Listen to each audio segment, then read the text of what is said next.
Como é bom ter você conosco na nossa classe da Escola Sabatina, para mais uma vez nós estudarmos essa lição que está maravilhosa. Administradores fiéis, hein? Administradores fiéis à espera do Mestre. Eu creio, como nós todos aqui juntos, né? Estamos aprendendo, e você também, coisas maravilhosas. Detalhes da nossa vida que por vezes a gente passa por alto, muitas vezes não tivemos conhecimento, e essa lição vem trazendo para a gente como tudo é importante. Como é importante a gente administrar tempo, talento, dinheiro, administrar a vida para Jesus.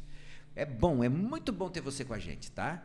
E não se esqueça, tá bom? Cada likezinho, aquele joinha que tem lá, ó, cada um que você dá, a gente ganha bala. Semana passada nós ganhamos 5. O Kevin não pagou, né, Kevin? Mas disse que vai pagar semana que vem. Então, ó, dá lá o like, manda o link para os amigos, para que eles também aprendam, fala para eles da nossa classe.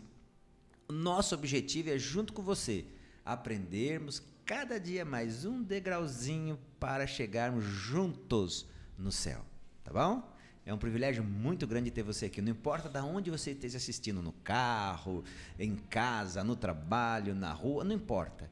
É muito importante ter você com a gente. Fechado? E eu quero aqui mostrar já, hoje a gente tem alguém aqui especial de volta, né? Joel, nós estávamos com saudade de você. Como é que você está, Joel? Uai, eu tô bem e tava com saudade também. Muitas férias?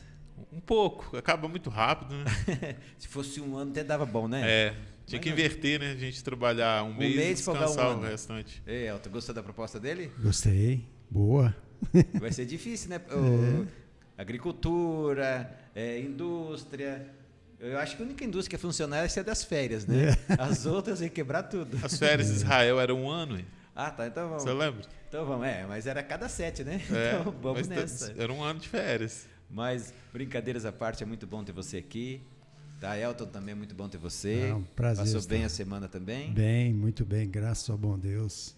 Tudo ótimo. Quando você teve aí, ó, para te substituir, nós tivemos que trazer a Mike aqui. Não chegou perto, não. Ah, não. Tá, mas ela nos ajudou bastante também. Tá certo? A Mike é um caso à parte. Vocês apelaram, né? Não, apelamos não. Apelaram. Senão, você saiu e o nível baixou, né, Elton? A gente teve que dar uma erguidinha nele, mas muito bom ter você, tá, Joel? Muito bom ter o Elton. Kevin, muito obrigado que está aí com a gente novamente. O Kevin é o nosso, o pessoal já sabe, nosso diretor, é tudo aqui, né? É diretor, é aquilo que fala assim, grava, é tudo. O Kevin é tudo. Como você ficou um tempinho fora, e nós tivemos que nos virar aqui, então assim, como privilégio para o nosso público, tá certo? Para os nossos alunos e para nós também, você ora para a gente? Amém. Mas antes de você orar, você que está em casa, eu vou sempre fazer esse apelo para você. O que é que você está precisando que Deus te ajude a vencer na sua vida? Qual é o milagre que você está precisando receber de Deus? Qual é a decisão que você tem que tomar? Enquanto o Joel orar, por favor, ore junto, colocando, não só ouvindo o Joel, que vai ser muito bom, mas também colocando para Deus o seu pedido. E nós aqui juntos, tá? Juntamente com o Joel vai estar falando, nós aqui em silêncio, vamos estar junto com você, tá? Pedindo para que Deus realize na sua vida e na vida nossa também o milagre que nós precisamos, né, Joel? Amém. Você ora para a gente? Oremos.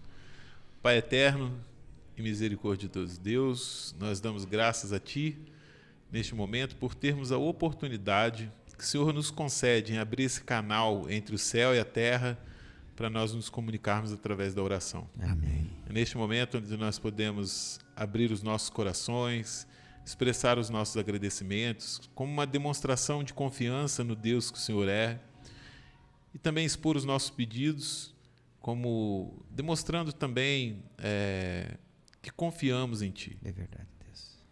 Que o Senhor possa abençoar aqueles que estão nos ouvindo, nos assistindo. Cada um de nós, Senhor, tem uma dúvida, às vezes um desejo, às vezes um problema que precisa ser resolvido. E o Senhor é poderoso para nos dar sabedoria, abrir as portas, dar a cura, dar o sustento. Então entregamos tudo em Tuas mãos. Amém. E de uma forma especial pedimos uma bênção sobre a lição que será estudada, que nada mais é do que um estudo da Bíblia. A Tua palavra que veio nos trazer sabedoria, nos dar a direção correta, tirar as nossas dúvidas, para que possamos vencer o inimigo. Amém. Entregamos tudo em Tuas mãos. e pedimos que o Espírito Santo esteja conosco sempre, Senhor. Em nome de Jesus. Amém. Amém. Bom, nós já estamos na lição número 6, é isso? Estou com a lição certa, Elton? 6. 6 mesmo? Isso. E a 7. lição número 6, ela vem com, assim, um tema e um verso lindo. Eu vou falar o tema, Joel, você fala o verso pra gente, lê pra gente. O tema, nossa, dessa semana que a gente já estudou e nós estamos recapitulando juntos é: ajuntem tesouros no céu. Certo? Só para, antes de você ler, eu tenho um tio Oscar. Desde que eu conheço o tio Oscar, ele é caçador de ouro. Desde que eu conheci ele faz isso. Olha, eu tô com 52 anos, deve fazer uns 40 anos. Ele some para Serra Pelada, agora ele está ali na região da Bahia. E esse dia ele me mandou uma foto de uma pedra linda, linda, linda. O que acontece com os caças-tesouros é incrível. Por exemplo, assim, a pedra que ele pegou é de 80 quilos. O valor da pedra é em torno de R$80 mil. Aí ele me mostrou o seguinte: numa ponta da pedra tinha assim, ó, desse tamanhozinho, vamos dizer um ovinho assim, um desenho e um material, não sei, porque eu não conheço nada disso. Ele disse o seguinte: se toda a pedra tivesse a concentração daquilo que tem naquele cantinho, aquela pedra valeria R$4,5 milhões. Puxa. Então, o que acontece? Às vezes a pessoa fica 40 anos, 50 anos, 70 anos, 80 anos à procura da pedra inteira.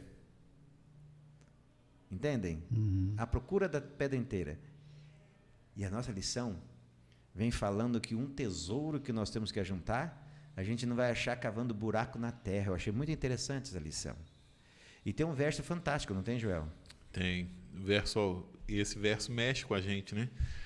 De que adianta uma pessoa ganhar o mundo inteiro e perder a sua alma? Que daria uma pessoa em troca da sua alma? O que daria uma pessoa em troca da vida? Eu fico imaginando, dizem as pessoas que viram Fred Mercury, diz que ele dizia o seguinte: eu daria tudo que eu tenho por mais um dia. Quantas pessoas da Apple, fundador que morreu, quando um pouco antes de morrer, ele falando o valor da vida. Infelizmente, a riqueza, que é a vida, a gente às vezes só vai ter o valor real dela quando nós já trocamos ela em busca, desgastando tudo que a gente teve, em busca de tesouros que a gente achava que tinha valor, né? E quando vê os dias passados, a doença chegando, a morte próxima, parece, Elton, que daí vem na cabeça da gente: o que eu fiz com a minha vida, né? Pois é. E esse texto que o Joel leu é uma coisa assim que, infelizmente, muitas pessoas leem e não dão atenção ao que diz, né? Tamanha atração, como você está dizendo, de pessoas que tinham tudo, né? Ganharam muito dinheiro, tinham fama e, no entanto, perderam tudo sem perceber essa passagem tão bonita, né? E que Deus nos chama a atenção para isso, a todos nós, que nós devemos prestar atenção nas coisas dos céus. Joel, riqueza no céu. Como eu conquisto a riqueza? Aqui embaixo é o trabalho, certo? Nós, para conquistar alguma coisinha. A riqueza do céu. Como assim? Eu sei que a lição ela vai só para abertura. Como que eu vou conseguir juntar tesouro no céu? Existe um Banco do Brasil, Caixa Econômica, Sicoob, como é que é o esquema? Essa frase, tesouro no céu, ela soa como algo da boca saindo de um charlatão. Hoje, na nossa atualidade.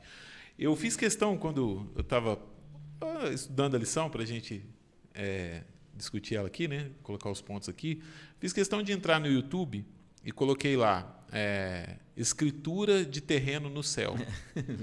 E você vai ver casos onde pastores prometiam e as pessoas compravam, e tinha escritura mesmo, de um terreno no céu. Não é uma brincadeira. As pessoas, na realidade, estão brincando com a fé dos outros. Sim, né? sim, eles brincam, Isso, brincam com a fé dos outros. Então, assim, falar sobre esse tema hoje soa estranho. Como é que eu vou... eu vou chegar para uma pessoa e falar assim: você precisa juntar um tesouro no céu. O que vem à nossa mente? Jesus sempre usou esse modo didático, né, de usar a imaginação, provocar a nossa imaginação, usando algumas figuras que não são literais. Ajuntar um tesouro no céu. A lição vai trabalhar isso. Está ligado muito ao espiritual. Nós precisamos fazer essa separação. A Bíblia não condena riquezas, ela mostra o perigo das riquezas. Quando a gente olha para os países mais ricos, são os mais céticos também. É onde a igreja menos batiza, onde o cristianismo menos não cresce, né? Cresce assim, a passos, né, lentos, e são os países mais ricos. Agora, uma coisa interessante que você falou, Elton, e é pura verdade. Quando a gente está quebrado, quando a gente está com uma situação financeira apavorante, parece que a gente é mais humano, entende? Parece que a gente é mais sensível à dor do outro, é mais sensível ao apelo do Espírito Santo. Agora é incrível, é só dar uma miorada, como diz o bom mineiro. Parece que o outro dói porque um vagabundo não trabalha, é mais ou menos o conceito que se tem, entende? O coração fica duro, parece que eu não preciso mais tanto do Espírito Santo. Como essa questão... Naturalmente, né? Não, isso sem ninguém fazer esforço. É nosso. Como o ser humano é atrapalhado por essas questões, né? Por isso que às vezes Deus permite algumas dificuldades para nos colocar aonde precisamos, onde não deveríamos nunca ter saído, né? Do entendimento que nós somos pó, que nós não valemos nada, que sem Deus somos um número. Para Satanás nós somos um número, mas com Deus nós somos um indivíduo criado à imagem e à semelhança dele, né? Eu estava lendo um livro, o livro dos Mártires. Ele conta a história aí eu quero ler esse livro. Você fez uma propaganda dele, eu quero esse livro. Ele é muito bom. E assim, o que a gente observa naquele livro? Em muitos momentos, muitas pessoas, a única coisa que elas tinham era Deus. Não tinha mais nada. Posses, dinheiro, casa, não tinha mais nada. Elas só tinham Deus e tinham tudo. Né? A gente precisa entender isso na nossa vida. Que às vezes a gente está correndo atrás das coisas. Quando Jesus falou assim, para nós não nos preocuparmos com o que comer, com o que vestir, onde morar, né? Porque ele cuidava das aves, das plantas, e quanto mais nós valemos do que plantas e os animais, os pássaros, né? Jesus ele coloca ali os pontos básicos do ser humano. Qual que é o nosso medo? Todos nós temos um grande medo quando nós, por exemplo, vamos perder o emprego, de não podermos nos sustentar, de não termos o que comer, aonde morar, o que vestir e aonde morar. Isso é o básico. Esse é o temor de uma pessoa que vai perder o emprego quando veio pandemia, quando vem uma catástrofe. Esse é o maior medo, de não ter o autossustento. Nós não podemos nos sustentar, as necessidades básicas. E Jesus tocou nesse ponto. Então, assim, nós precisamos entender o que é básico e ter muito cuidado com aquilo que nós almejamos, que pode nos afastar de Deus. Naturalmente, como você falou. Incrível, né, Joel? A lição dessa semana traz alguns personagens para a gente, né? Eu acho esses personagens maravilhosos, Elton. Fantásticos. Os patriarcas, né? E começa aqui com um grande... Vai lá. Eu sei que você gosta desse menino aí. Noé foi, assim, um personagem em que viveu um tempo em que, quando a gente vai lá em Gênesis ver, as pessoas não estavam dando muita importância às coisas de Deus, né? Estavam bem apegadas às coisas deste mundo. E aí a gente vê que quando o homem se afasta de Deus, o que acontece? Ele fica totalmente à mercê do inimigo e a violência, a maldade crescia e Deus falou, tem que dar cabo disso. Então Deus chama um homem que ele diz que ele era o quê? Um homem íntegro, né? Justo. Um homem que tinha princípios, que tinha Deus no coração. E o interessante, Elton, que era um homem comum, não era? Era. Só que com uma grande diferença. Percebia que a vida dele dependia de Deus. E interessante que quando a gente vai ver a história, e quando a gente vê texto do Novo Testamento, Jesus falando assim como nos dias de Noé, né? E a gente vê Pedro falando que nos últimos dias teriam escarnecedores e fala sobre o dilúvio depois em 2 Pedro 3. Então a gente vê o que aconteceu lá naquela época com Noé vai se repetir agora. Nos nossos dias, né? E não vai demorar muito, porque a gente está vendo que está acontecendo isso também. Então, assim, e Noé fez o quê? Qual que foi a atitude de Deus? Chamou e ele fez o quê? E Noé poderia ter, não é bem isso, não, vamos, né, ficar nesse mundo. O mundo está bom do jeito que está, né? Tem gente que pensa assim, mas ele investiu tudo que ele tinha, tempo, dinheiro. 120 anos, imagina, construindo. 120 anos. Ele mudou totalmente o quê? O foco dele. E é isso que Deus nos chama hoje, para mudar o nosso foco. Porque do jeito que vão indo as coisas, não vai demorar muito, e é isso que é o objetivo. E Noé fez o quê? O que era agradável a Deus. Agora, diante dos homens daquela época, era o quê? Uma loucura. E hoje Deus nos chama para sermos diferentes. Eu fico imaginando, Joel, imagina você construir uma arca numa região que não tem alagamento. Um barco. Não, eu tenho um barco aqui, não. Você tem um barco para ir no mar, tudo bem. No rio pescar, legal. Não, eu estou construindo um barco porque vai encher de água aqui, num lugar que nunca encheu de água, onde todos as grandes mentes dizem que as leis da física, tudo nunca se mudou, nunca tinha mudado durante 2000 anos, não ia mudar ali. O cara tinha que ter muita fé, né, de que realmente foi Deus que falou, de que a palavra de Deus, ela, como diz a própria Bíblia, ela se cumpre, né? Eu sou Deus, não mudo, né? O que eu falei cumpre. Tinha que ter muita fé, não tinha? É engraçado porque Deus disse que ia chover, ia vir um dilúvio. E a humanidade daquela época não tem dilúvio, nunca choveu. Isso não vai existir. As leis da natureza não agem assim. Aí veio o dilúvio. Depois do dilúvio, qual foi a conversa? Não teve dilúvio, não. Isso aí foram outras coisas. Não. Então, assim, o ceticismo que Noé viveu ali, né, o mundo que ele vê era um mundo cético, e nós hoje também vivemos um mundo cético. Com algumas diferenças, é lógico, mas os princípios eles permanecem. Nós temos por missão, né, uma obrigação, anunciarmos a volta de Jesus. E o mundo, assim como não acreditava no dilúvio, né, também, né? O ceticismo impede isso, né? E aqui está o que é aí a pergunta inicial que você fez, de ajuntar um tesouro no céu. Não dá para você fazer um pix lá para cima, não dá, né? Nem a escritura que você achou na internet. Também não. Como que Noé ajuntou um tesouro no céu? O Elton citou que ele investiu o tempo dele, acreditando, tendo fé naquilo que Deus mostrou para ele, investiu tempo e dinheiro na obra de Deus. É assim que nós ajuntamos um tesouro no céu. A gente, quando percebe que as pessoas são tão importantes para Deus como eu sou importante para Deus, sabe o que a gente faz? Teve pessoas que abandonaram tudo, como a gente viu, não é a mesma coisa, para ir num outro lugar, num outro país falar de Jesus. Teve pessoas que, se desprenderam de tudo porque viram que a mensagem que eles tinham, olha, Paulo, hoje nós temos que seguir esses exemplos, né? Os apóstolos, né? Largaram rede, largaram tudo para dar a notícia de que Jesus é o Salvador e vai voltar.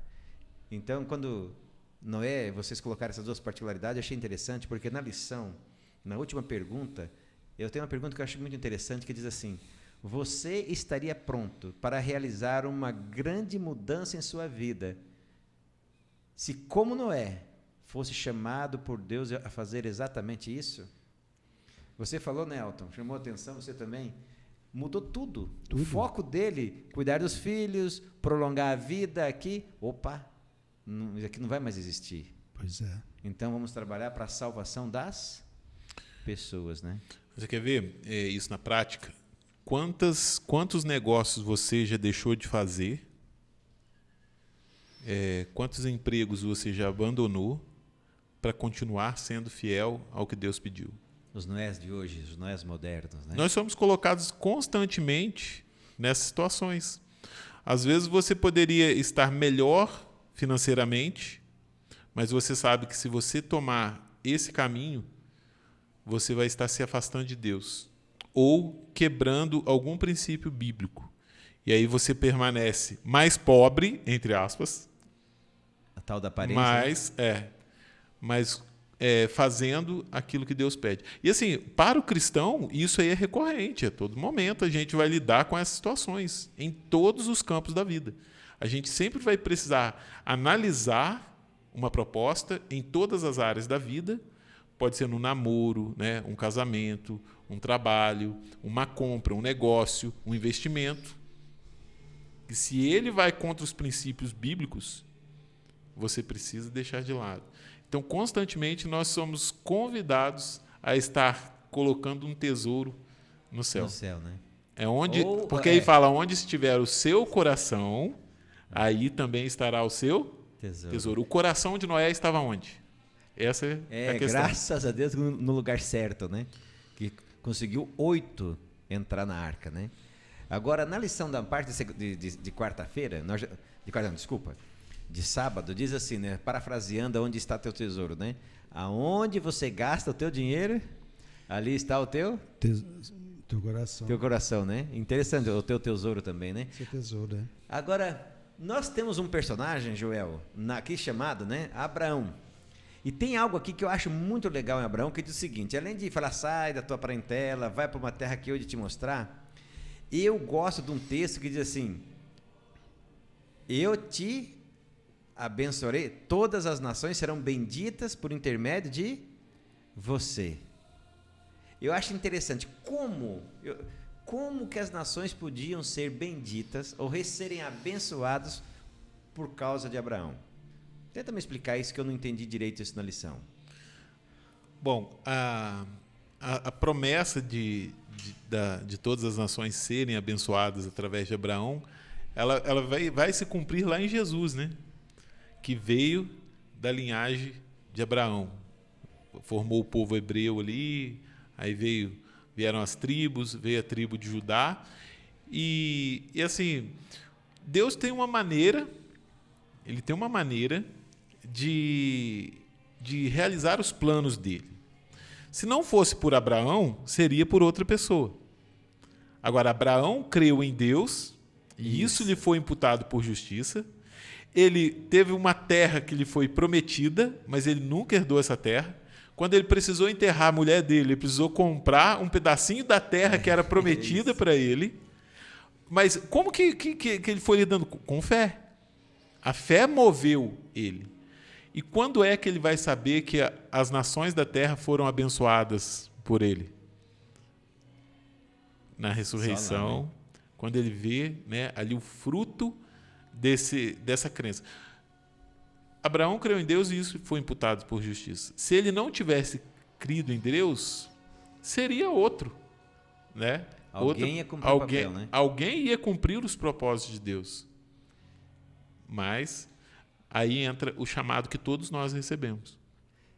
Hoje, um dia eu brinquei com a Aline, a gente estava conversando na lição da Escola Sabatina, eu falei assim, alguém que se sente um primo distante de Abraão?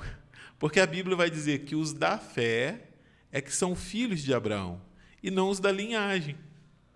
Interessante, né? Interessante.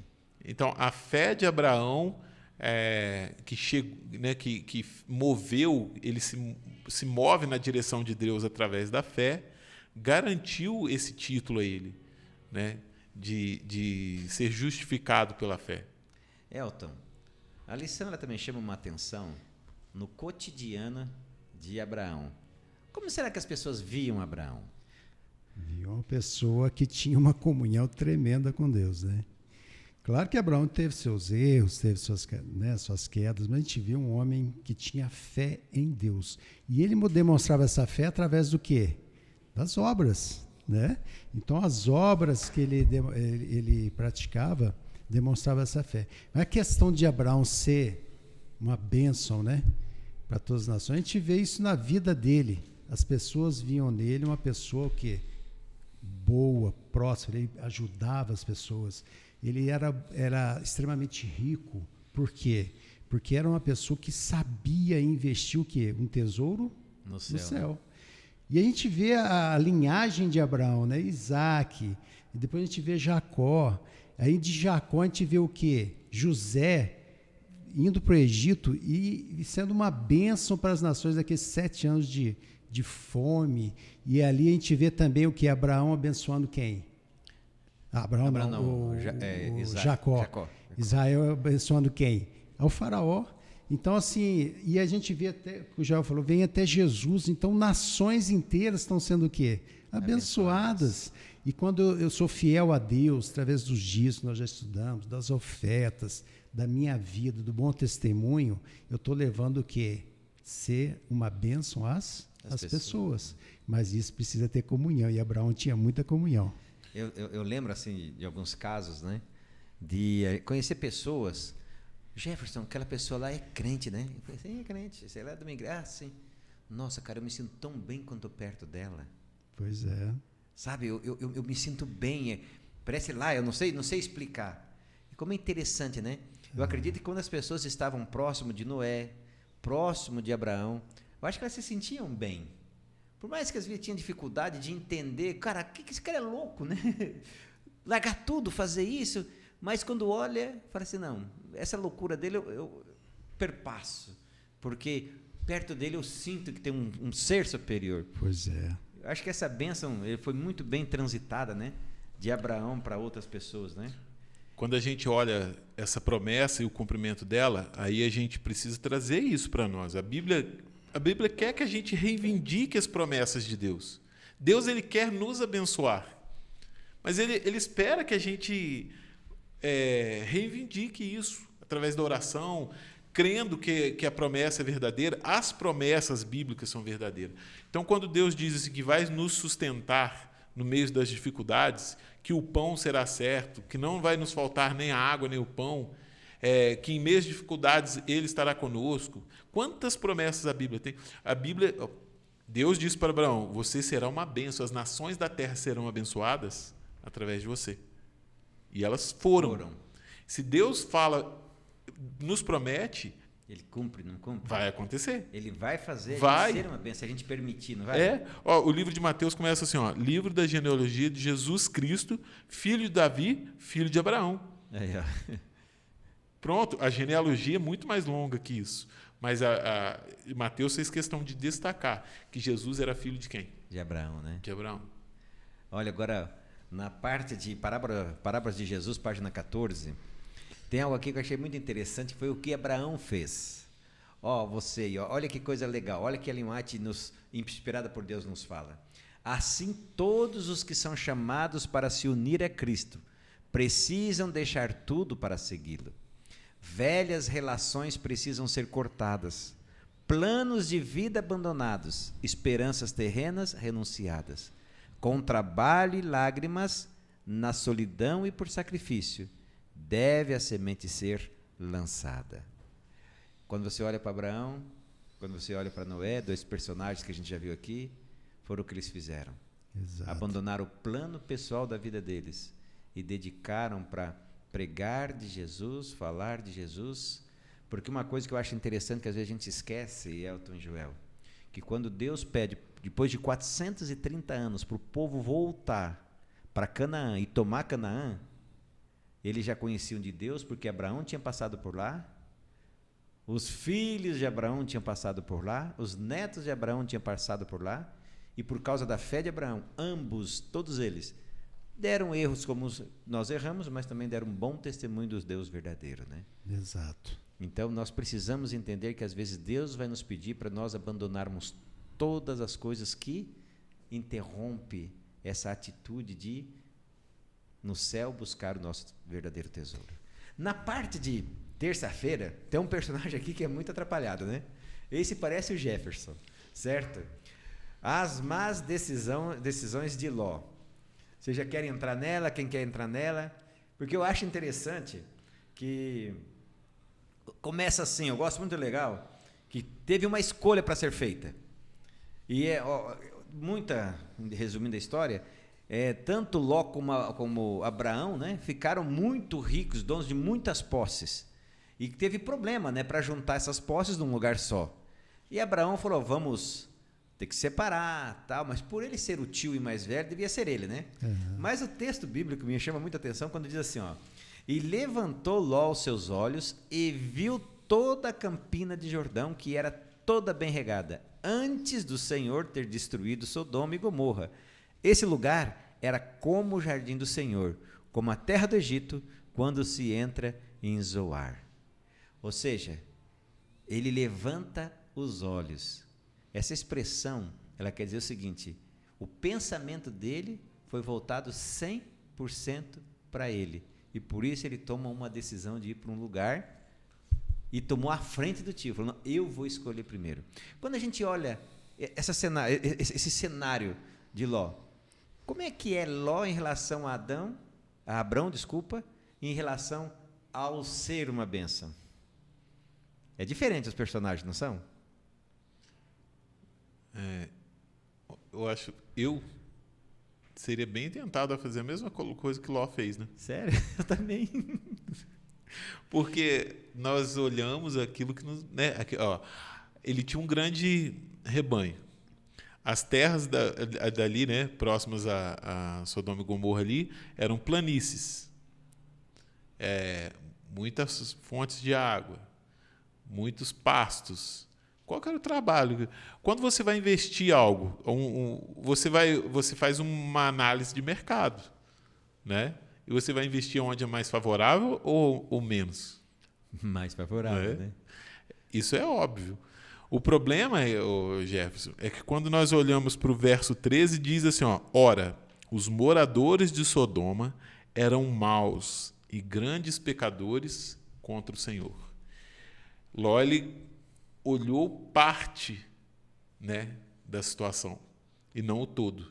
E nós somos orientados, como cristãos, a olhar essas questões. A melhor escola onde você vai pôr o seu filho para estudar, né? O melhor bairro para se morar, o melhor lugar para se frequentar, né? Nós olhamos o que é melhor, nós sempre queremos escolher o que é melhor, mas como é o ambiente, falando de forma espiritual? Ele é uma bênção, é uma maldição. Uma maldição. Você vai influenciar naquele local ou você vai ser influenciado por aquele local? E nessas questões, a influência, a história bíblica mostra que a influência daquele local ela era muito forte, a ponto de a família de Ló ali, quem que saiu dali? Aí a gente vê com né, resultado, né? Quantas pessoas conseguiram sair dali. E dali, por causa do mau costume que as filhas de Ló, né, aprenderam em Sodoma, trouxeram o incesto, 2 filhos que se tornaram uma maldição para o povo de Israel, né? 2 nações terríveis foram inimigas constantemente do povo de Israel. Agora, interessante, Elton, que quando você olha a história de Ló e vê a bênção, a forma que ele cresceu, quer dizer, se ele chegou a um ponto de ter muito gado, ele foi, as bênçãos que caiu nele vieram também por causa de quem? De Abraão, né? E a gente vê assim a grande diferença, né? Aqui a gente vê uma questão espiritual. Eu vejo isso aqui uma questão espiritual. Se Abraão tivesse escolhido primeiro, que era um direito dele, ele com certeza não iria escolher Sodoma e Gomorra. Não iria. Carvalhais mesmo, né? Mas por quê? Porque Abraão, quando a gente lê Hebreus, capítulo 11, versículo 8, fala assim, pela fé Abraão, quando chamado, obedeceu. Então Abraão tinha em mente o quê? Sempre o quê? Obedecer a Deus. Já Ló, apesar de fazer parte da família de Abraão, ver o que Abraão fazia, o testemunho, fazer parte da igreja, vamos dizer assim. Ele tinha mais a visão que nas coisas dessa terra. Aonde as coisas estão melhores, né? Ali eu vou. Coisa natural nossa, do humano, né? Então a gente vê assim, Abraão era muito rico. Ló também era o quê? Tanto é que tiveram que separar de tantos gados. Mas só que para Abraão o dinheiro não fez diferença. Não foi uma maldição, foi o quê? Uma bênção, porque ele tinha uma visão o quê? Direta, uma comunhão direta com Deus. Ló não. A gente vê isso, não tem outra explicação. Ló, ele tinha o quê? Uma visão das coisas E o dinheiro foi o quê? Para ele foi o quê? Uma maldição. Tanto é que vem os reis lá, levam as coisas dele tudo, né? Abraão vai lá, resgata ele, e depois ele volta para onde? Volta lá e depois perde tudo, né? Perdeu tudo que tinha. Mas Abraão, a gente vê, um homem de Deus, né? Abraão intercedendo por Sodoma, né? Porque tinha lá o quem? Ló estava lá. Depois intercedendo. Se tiver 50, foi até 10, né? Até 10. Se tiver 10 justos lá, o Senhor vai... E o anjo vai lá, tira Ló, né? Então a gente vê uma questão espiritual, e Ló perde a esposa, perde tudo que tinha. E esse tempo do fim que nós estamos vivendo, a gente tem que ter essa visão, pedir para o Espírito Santo dar essa visão para nós, de não ficar pegado somente às coisas do quê? Deste mundo, e fazer o quê? Juntar. E é preocupante isso, né? Você tocou no assunto, eu também tinha tocado antes, essa questão do nosso coração ficar voltado para as pequenas coisas que a gente tem. E assim, o mais interessante que eu acho, que tanto rico como pobre. Exato. Certo? Tem cara que tem um Fusca e ai de alguém que relar a mão no Fusca dele, ele morre. Exato. Outros é por causa de um avião, sei lá por causa da riqueza que possui.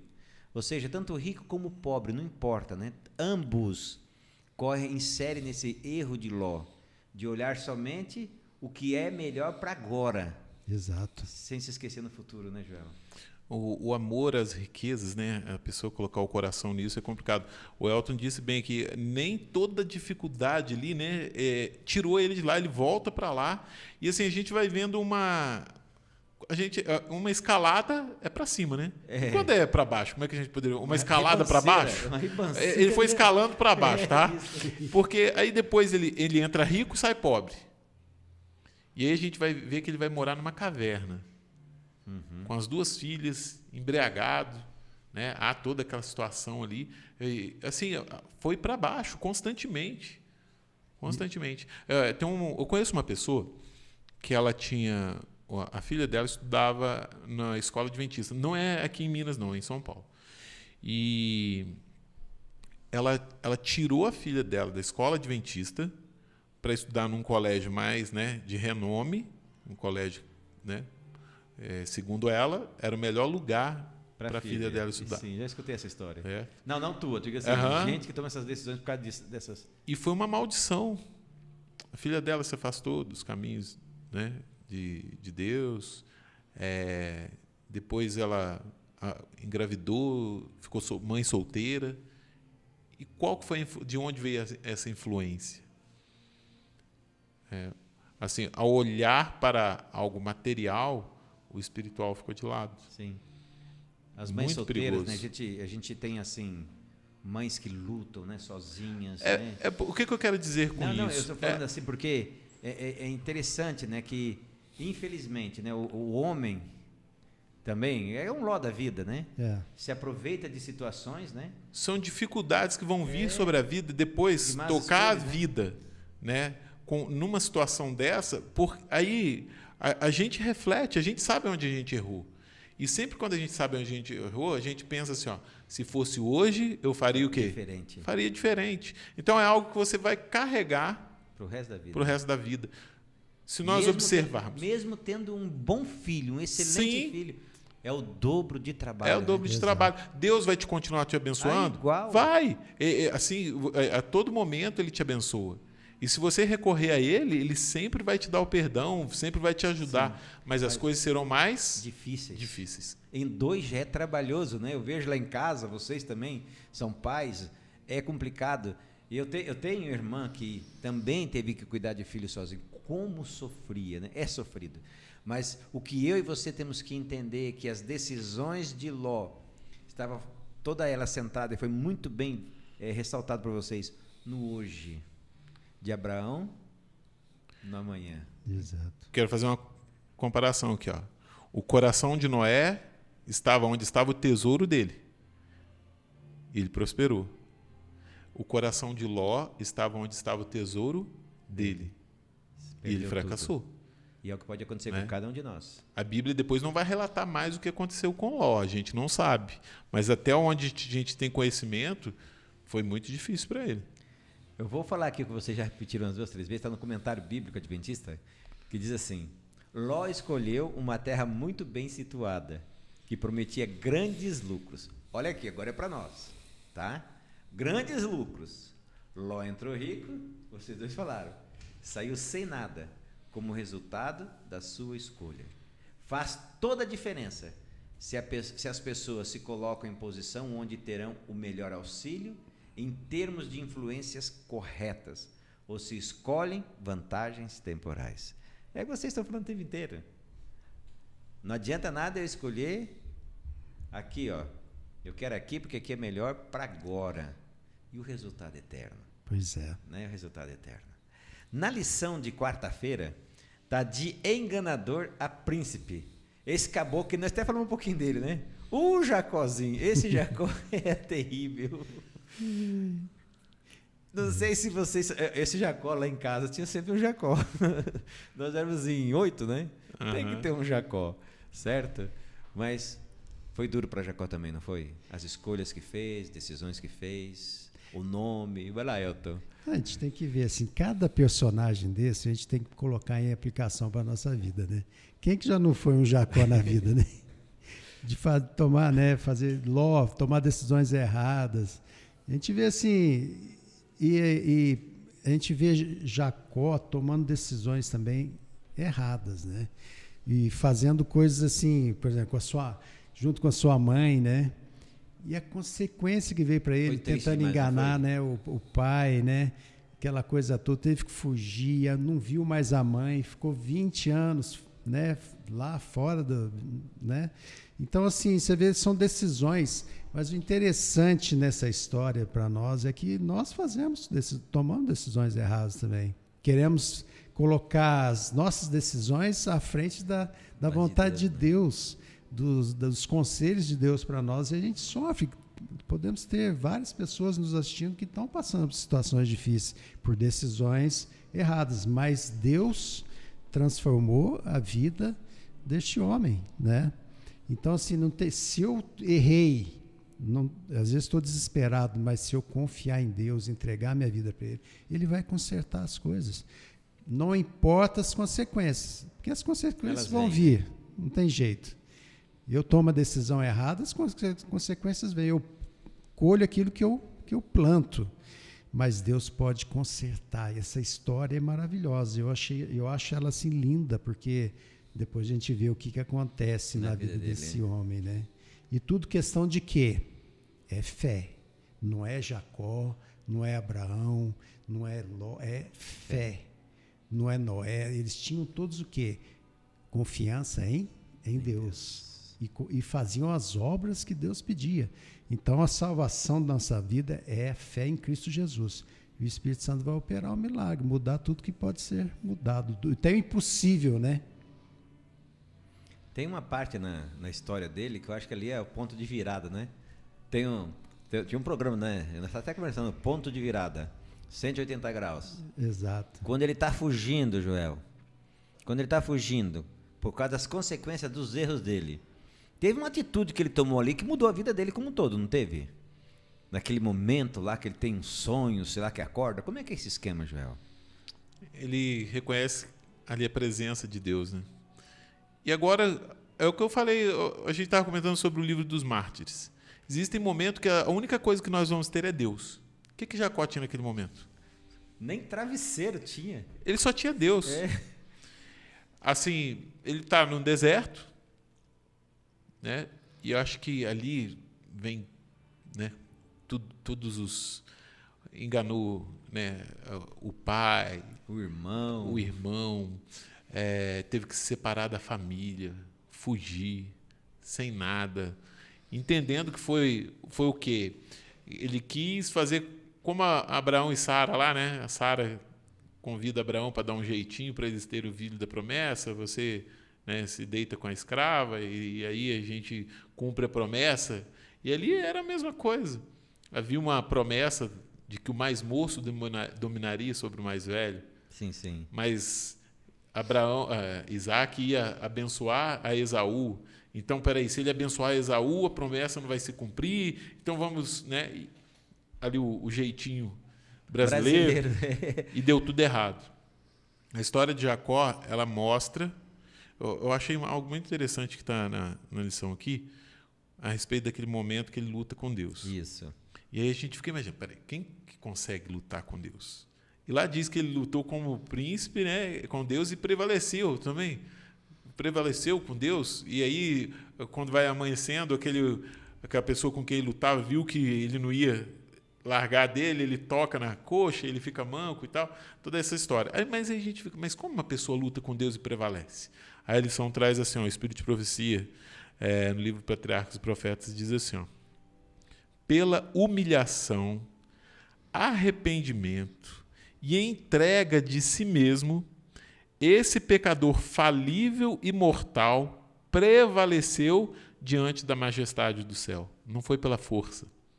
Não é a força humana que prevaleceu, mas foi a humilhação, arrependimento e a entrega de si mesmo. E aí continua dizendo assim, havia firmado suas mãos trêmulas nas promessas de Deus. Amém, né? Ele se apega, né, no momento de maior fraqueza dele.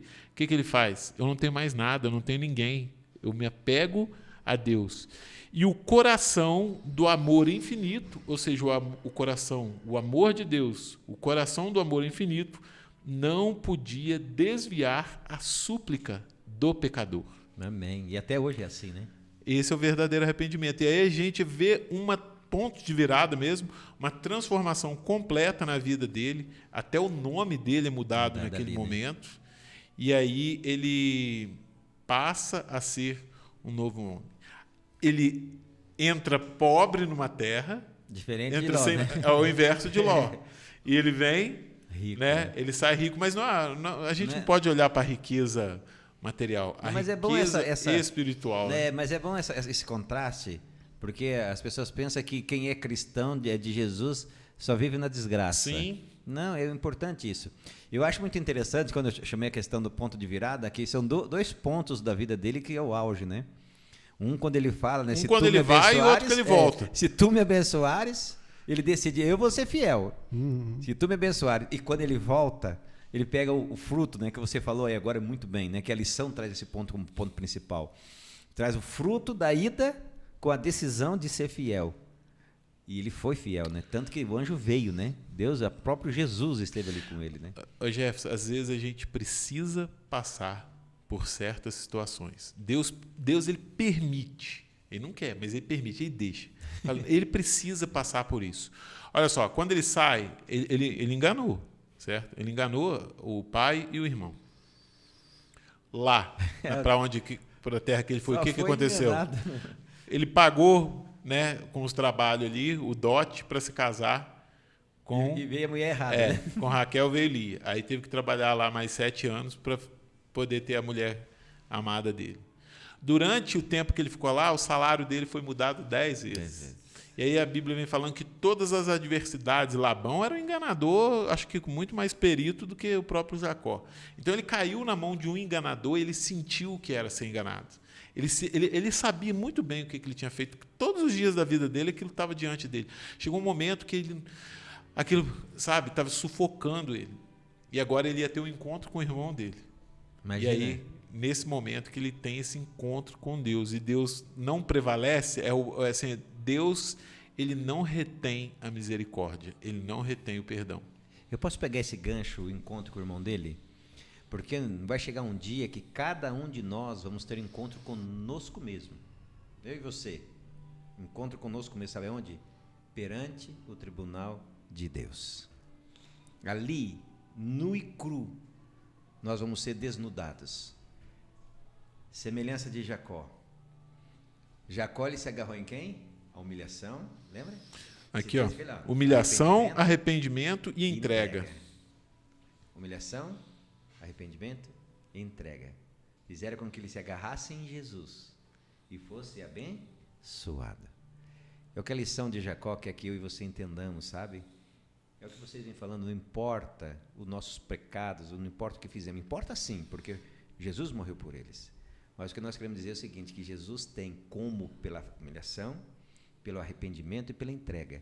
Jesus tem como limpar você, e quando você for desnudado perante o tribunal de Deus, Jesus vai olhar para o pai e falar: pai, joia, tá? Eu já perdoei. É isso que quer dizer a história de Jacó? Aonde estava o tesouro de Jacó? No céu, né? O coração dele estava onde? Ele volta com uma grande riqueza, mas o coração dele estava onde? Não estava naquelas riquezas. Né? Que bênção. E agora, para nós fecharmos com chave de ouro a nossa lição, nós vamos falar sobre Moisés no Egito. Esse personagem aqui é um personagem que é intrigante, não é? É o homem que tinha tudo. Aqui a gente viu Abrão sair do lugar, Noé construir a arca, vamos dizer que Jacó também sendo enganado e sendo enganador, tudo bem até ali, Ló fazendo as decisões, pessoas comuns, certo? Um ambiente comum. Moisés era comum? Eu acho Moisés um pouco incomum, porque ele estava vivendo na corte, no meio da riqueza, né? As pessoas não se vendem por pouca coisa. Exato. Lá tinha um monte de coisa. E olha a decisão que esse Moisés tomou na vida dele. Vamos lá, é com vocês. O que eu tenho que aprender com Moisés? É com Elton aí. Elton, está contigo. Não, a gente vê assim, Moisés, ele não quis o quê? Ser como... Se fosse Ló aqui, ele escolheu o quê? O rei do Egito. Vou ficar no Egito, ser um faraó no Egito. Isso. Mas aqui a gente vê Moisés suportou o quê? O opróbrio de Cristo, é um tipo de Cristo, né? Ele não quis as riquezas. O faraó, o império o egípcio na época era o mais rico que tinha no mundo. Era próspero demais, muita riqueza. Mas ele preferiu estar o quê? Com os irmãos escravos ali, pobres, coisa do que estar o quê? Com as riquezas do mundo. Porque ele sabia que aquilo ali é a questão espiritual, né? Ele teve que passar por toda a corte, aprender as coisas de Faraó, a coisa e tal, mas depois ele teve que ir para onde? Para um deserto, e ali no deserto aprender a ser dependente de quem? De Deus. Assim como Jacó foi. Quando Deus tocou na perna dele, ele ficou manco, dizendo o quê? Na sua fraqueza eu vou te tornar o quê? Forte. Né?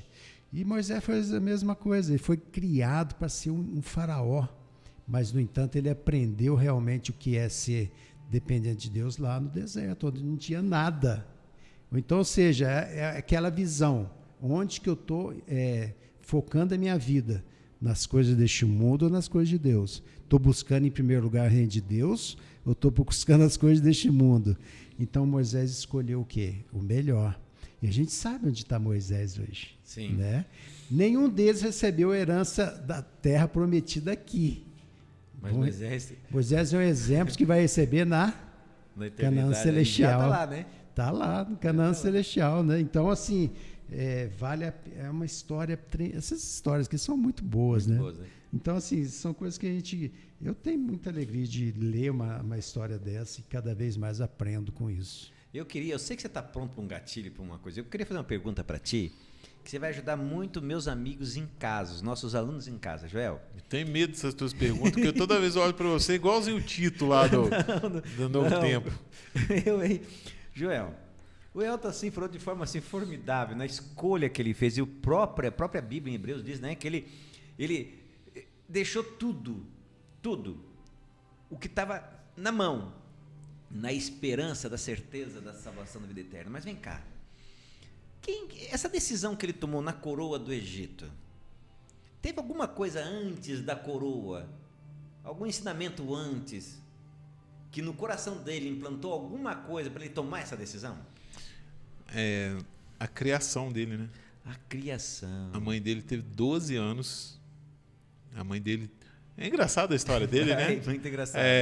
Deus, a gente vê Deus em tudo, a né? mão de Deus, assim, porque a criada acha ali um cestozinho com um bebê dentro, entrega para filho de Faraó, e aí ela chama quem para cuidar do menino? A própria mãe. Será que ela sabia que era mãe? Será que foi aleatório? Não sei. Mas o fato é que quem cuidou dele foi a própria mãe. E ali ela ensinou o caminho de Deus. Ou seja, base familiar dele. A base familiar fez toda a diferença. Fez o Moisés ser o que a gente conhece na Bíblia hoje. Vamos fazer a conta. Ele ficou 12 anos com a mãe. E ele ficou quantos anos na corte até tomar a decisão de estar ao lado do povo de Israel? 28 anos. Se a gente colocar em proporções, né? Muito 28, maior, a sim. influência que ele recebeu dentro da corte do Egito, porque ali ele estava em contato com o Egito, quantos deuses estranhos Sim. tinha no Egito, né? Quantos adoradores, quantos sacerdotes, e ele sendo da realeza, ele estava presente em todas as situações, ele via tudo o que acontecia, ele era tratado. Moisés ele estava sendo preparado para ser um faraó, né? E o trono era herança dele, o trono do Egito era uma herança para ele. Agora, esses 12 anos fizeram toda a diferença para ele. Ali a gente pode entender a mãe dele mostrando as promessas de Deus, mostrando que estava profetizado que o povo ficaria escravo por 400 anos no Egito, mostrando que haveria, por aquele momento, acompanhando as profecias, estava na hora de Deus libertar o povo. Tanto é que ele tinha no coração dele, ele tentou libertar o povo ali, quando ele briga lá com o egípcio, lá, porque ele já se sentia um libertador. Então, a criação fez muita diferença. Agora, tem uma coisa que me chama a atenção. No livro de Hebreus, quando fala assim, pela fé, Moisés, sendo homem feito, recusou ser chamado filho da filha de Faraó. Então, ele já recusou ser chamado filho da filha de Faraó, ou seja, neto de Faraó. Ele não queria esse título. O que me chama a atenção aqui é o seguinte: preferindo ser maltratado junto com o povo de Deus a usufruir prazeres transitórios do pecado. E aí o que me chama a atenção está aqui. Ele entendeu que ser desprezado por causa de Cristo era uma riqueza maior do que os tesouros do Egito, porque contemplava a recompensa. Como assim ele sofrer o sofrimento de Cristo? Cristo veio, Moisés está há 1.500 anos antes de Cristo. Né? Então, aí entra, acredito que a mãe dele não mostrou só o momento profético que eles viviam, mas o que viria lá na frente também. E o interessante é que o próprio Jesus diz, né? Bem-aventurado aquele que chora ou sofre por causa do meu nome. Quer dizer, a decisão de Moisés tomada 1.500 anos antes foi enaltecida por Jesus quando Jesus esteve aqui na terra. Você que é pai, você que é mãe, você que é tio, tia, a importância da educação, a importância do que os nossos filhos veem em casa, leem em casa, sabe? O que o pai e a mãe mostram como exemplo em casa, isso é importante demais. O que você falou, Joel, eu acho muito legal, Elton, se complementa, ou seja, nenhuma decisão a favor de Cristo ia ser tão firme se a educação primária, a primeira que ele teve, não fosse de uma mãe piedosa que colocasse Jesus como o centro da família. Eu vi que você estava procurando um negócio aí, eu sei que quando você procura é coisa interessante. Vocês dois, quando estão fuçando aí, eu sei que vem coisa chique. Eu ia ler isso que o Joel leu. Tá. Ele leu do Hebreus. É fantástica essa passagem, né? Muito bom. Muito bom. Aí, Jefferson, tem uma passagem que me chama, eu sempre cito ela, essa passagem que está em Hebreus, ela está em Hebreus 11, 13 e 16. Eu não vou fazer o link com sexta-feira, que eu vou deixar você entrar na parte de sexta, e aí depois a gente pega a sexta e faz um adendo do que a gente está estudando aqui. Mas 11, 13 a 16 diz assim, todos estes, ou seja, os heróis da fé aqui, da galeria dos heróis da fé de Hebreus 11, diz assim, todos estes morreram na fé, não obtiveram as promessas, mas viram-nas de longe e se alegraram com elas, confessando que eram estrangeiros e peregrinos aonde? Na terra. Porque os que falam desse modo manifestam estar procurando uma pátria. E se, na verdade, se lembrassem daquela de onde saíram, teriam oportunidade de voltar. Mas agora desejam uma pátria superior, isto é, celestial. Por isso, Deus não se envergonhou deles de ser chamado seu Deus, porque lhes preparou uma cidade. A lição é: onde estiver o seu tesouro, aí estará o seu coração. Essas pessoas tinham o coração onde? No céu, né? O tesouro no Isso céu. é ter um tesouro no céu. Eles viram as promessas, eles viram de longe, eles não participaram dela, mas eles colocaram o coração Nelas, né? nelas. E até você leu uma coisa muito interessante, que Deus não se envergonhou de ser chamado Deus deles. Será que Deus se envergonha de ser chamado Deus do Jefferson, Deus do Kevin, Deus do Joel, Deus do... Dos vocês dois não, dos três não, mas...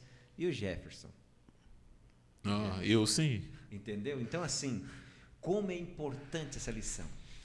Esses personagens, né? Como eles têm que mudar com a minha vida, né? Mudar a minha vida, como eles têm que mexer na minha estrutura emocional, na minha composição de fé. Então, quando eu vejo esses personagens e olho para mim, eu falo, Jesus, por amor de Deus, me socorra, eu necessito cada dia mais de Ti. E queira que Deus também toque o teu coração, o coração de cada um de nós, para desejarmos cada vez mais dele, mais dele, mais dele. Joel, Amém. o horário já se estendeu, nós não vamos fazer link nenhum na sexta-feira, mas vou fazer uma coisa contigo. Qual é o recado central da lição que você quer deixar com os nossos amigos? Vou ser egoísta hoje. Vou Ah, deixar recado para ninguém. Nossa, vamos mandar ele de férias de novo? Eu estou sendo sincero, poxa. Então vai lá. Porque essa lição é para mim. Então é pra Se nós, alguém Ricardo. quiser tomar o que eu estou falando aqui como uma ideia de fazer também, Seja bem-vindo. esse é o meu recado Tá bom. para os de Então, casa. Isso aqui é para mim. Eu preciso aprender isso. Eu preciso Todos aprender nós, né? demais isso aqui, entendeu? A confiar em Deus, a enxergar as promessas, a colocar o meu coração lá. Se eu fraquejar, recorrer ao Senhor, suplicar para que Ele possa me perdoar e eu possa alcançar novamente ali paz, tranquilidade e confiança em Deus. Amém. Acho que essa lição deixa isso para mim, entendeu? Eu preciso aprender a enxergar de longe, na imaginação, colocar o meu coração lá, ter um tesouro lá, me desprender daqui, porque aqui eu preciso entender que tendo muito ou tendo pouco, quem vai cuidar de mim aqui é Deus. Amém. A partir do momento que eu decidi colocar o coração lá, Deus cuida de mim aqui. Amém. Se eu tenho muito ou se eu tenho pouco, Ele vai cuidar de mim. Aí aquela frase que uma vez nós aprendemos aqui na semana de oração de mordomia, né? Se eu cuido das coisas de Deus, Deus cuida de Deus cuida das minhas minhas coisas. Joel, obrigado pelo recado, tá? Muito bom recado. Precisamos aprender. O mesmo recado que você deu para ti é o que eu preciso para mim. Elton, qual é o seu recado para nós? Que todos esses homens foram homens como nós mesmos, e tiveram seus erros, tiveram suas falhas, foram momentos críticos e nós precisamos aprender com eles, né? Que ser administrador fiel à espera do mestre é obedecer, ver qual que é a vontade de Deus na palavra dele e pedir para o Espírito Santo transformar, é o que o Joel falou. Amém. E tirar, porque esse mundo tem muitas coisas, né, que atraem as pessoas querem isso, querem aquilo, querem ficar rico. Para esse mundo vai acabar. E Deus está chamando a gente para nós sermos diferentes, Amém. fiéis a Ele. Amém. Que Deus nos abençoe para isso, Elton. Amém. Mensagem de Ellen White aqui no livro Para Conhecê-lo, 1965, foi uma meditação matinal, diz assim, meditação matinal são meditações que a gente tem todas as manhãs, que a gente lê em casa, né, nos nossos cultos. Esta obra de transferir sua posse para o mundo lá de cima é digna de suas melhores energias. É da mais alta importância e envolve seus interesses eternos. Aquilo que vocês aplicam na causa de Deus não é perdido. Tudo que é dado para a salvação dos pecadores e a glória de Deus é investido no mais feliz empreendimento, nesta vida e na vida por vir. Seus talentos de ouro ou prata, dados aos banqueiros, aumentarão constantemente de valor, que será lançado em seu favor no reino do céu.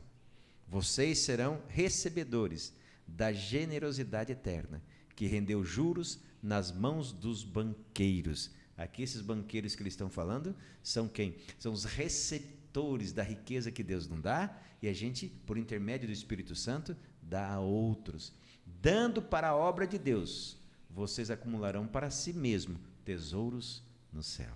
Amém. Ou seja, cada vez que eu e você damos para a obra de Deus dinheiro, talento e energia, o banco do céu vai enriquecendo a sua conta, a minha conta, a nossa conta. Mas nós não fazemos isso só para andar em ruas de ouro, para não ter mais problemas ou dificuldade, não. A gente faz isso porque Cristo Jesus colocou em nós o amor por intermédio do Espírito Santo, o amor pelas pessoas. E a gente amando as pessoas, a gente se dá, né? A gente se doa. E é isso que esse texto está dizendo para mim e para você. Cada vez que eu e você investimos tempo, talento, dinheiro e energia para salvar pessoas, a nossa coroa, né, vai estar com estrelas de salvação.